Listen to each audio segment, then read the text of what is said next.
A couple of years ago, you made a decision to leave Goldman Sachs and pursue a path in the media, entertainment, and publishing business. What made you make that choice?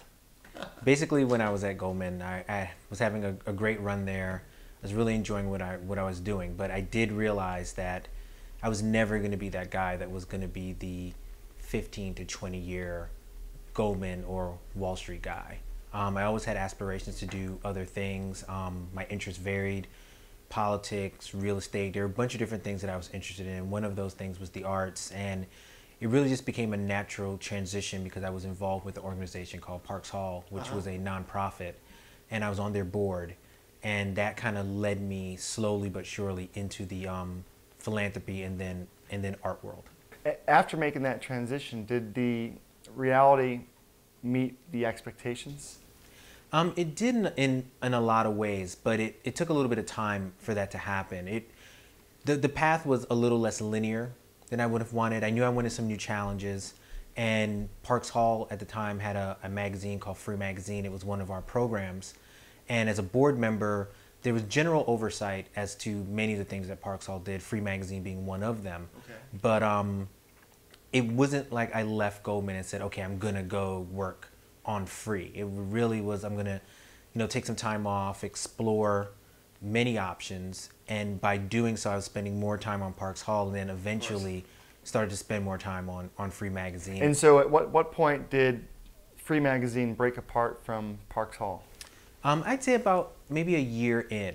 It really started off as a very kind of intellectual, bohemian type of magazine, very small, no ads. Our writers really provided all of the content, so it was really more their vision than it was ours. But with myself and my partner Todd, we kind of said, this magazine needs to take on more of our personality, and so it became a different beast, so to speak, and that's when it became a kind of a full-time job.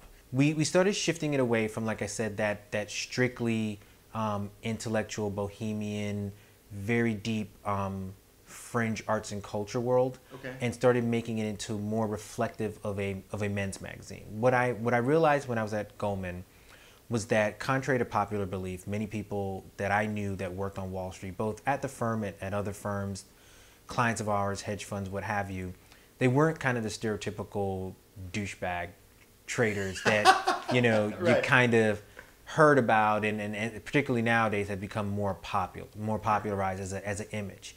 I knew many thoughtful people, both in and around the business, young guys like myself that were interested in many other things, not just going out and popping bottles and going out to the Hamptons every weekend, but they were interested in philanthropy, they were interested in the arts, they were interested in film, they were interested in education, politics. They had a lot of passions that went well beyond what they were doing on a day-to-day basis, whether it was at Goldman or somewhere else. Okay. And I kind of brought that mindset, or wanted to reflect that more in the magazine, because I felt at the time there wasn't really a men's magazine that spoke to that demographic. The modern finance professional. Exactly, the modern, more of a Renaissance man, so to speak. Someone that was very accomplished in their professional life, but yet was looking to do a lot of different things socially. And so we really wanted to bring that content to Free.